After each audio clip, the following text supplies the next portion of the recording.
On this week's Eagle News, we have Grain Valley's newest game show. And the latest Crunch Time with Kellen and Logan.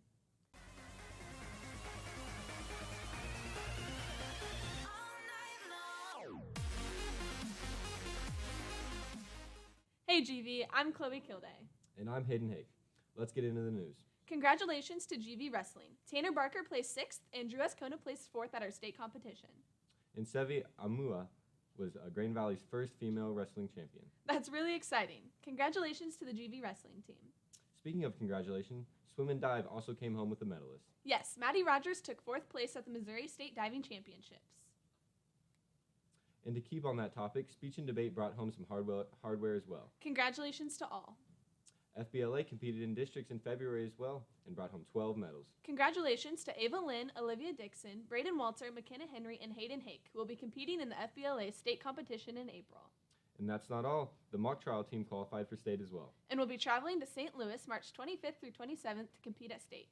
And finally, HOSA had 3 students that qualified for state. Chelsea Gordon, Gabby Holman, and Josh Pobley will be traveling to Rolla for state competition. If you see any of these students in the halls, wish them good luck on their upcoming state competitions. Congratulations to Ava Lynn, Mia Powell, Yumiko Chen, Andrew Gottman, and Reed Simpson for all placing at the recent DECA competition.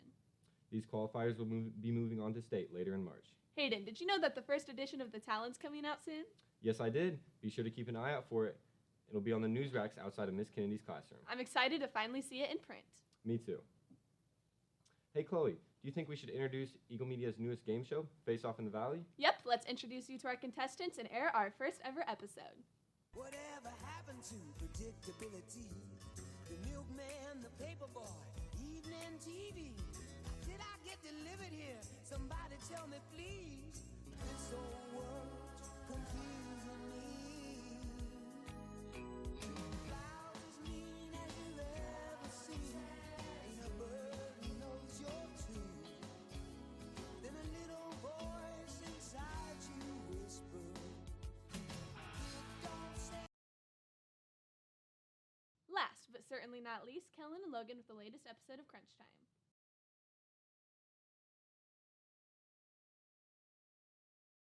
Welcome to this week's edition of Crunch Time. I'm Kellen Stevens here with Logan Long.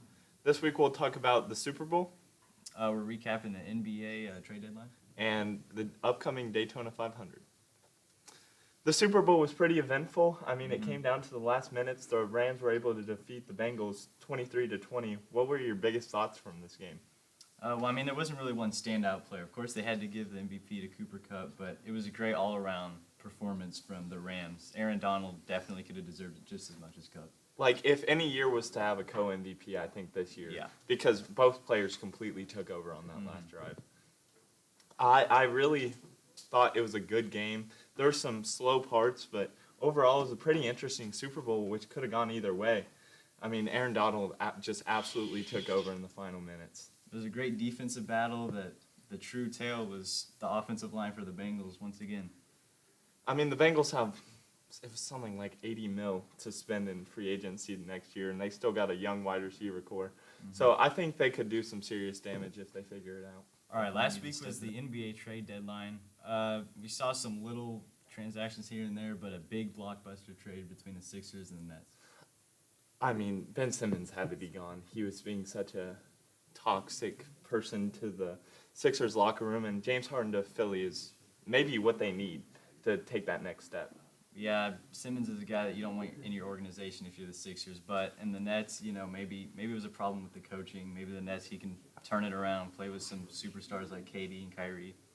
Maybe he can get it done. I think it's absolutely crazy that Harden just got traded to the Nets just a couple years ago, and he's already on a new team. That big three lasted so short. That big three, by the way, only played 16 games together. They were 13-3.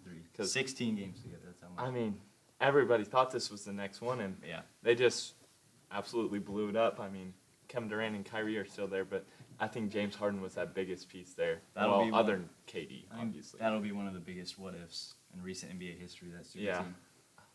The NBA is crazy where one guy just says he wants gone and he gets traded. It's absolutely crazy. What are your thoughts on the upcoming Daytona 500?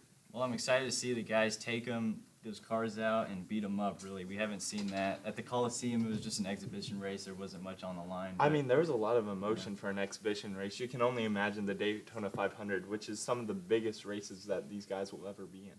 Yeah, I mean, the guys want to get a quick start to the season with the big points, with getting used to that next-gen car. I think we could see some crazy wrecks, and I think whoever wins, it's going to be a good one and a close one. Yeah, I think Kurt Busch is my big guy With here. the new He's- team? He's racing for 2311 Racing, the co-owned team by Michael Jordan and fellow driver Denny Hamlin. I don't know. You just call him a name. I don't know. It could be anybody. Last year we saw Michael McDowell win.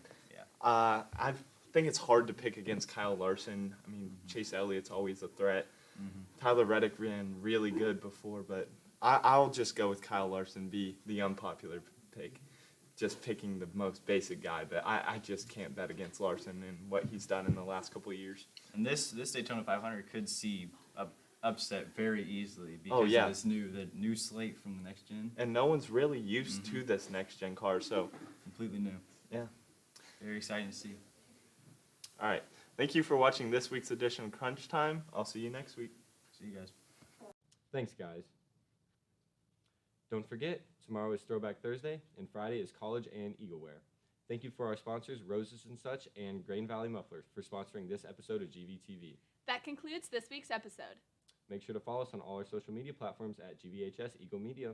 And tune in next week for more news. I'm Chloe Kilday, And I'm Hayden Hay. and we'll see you next week. Have a great day, Eagles.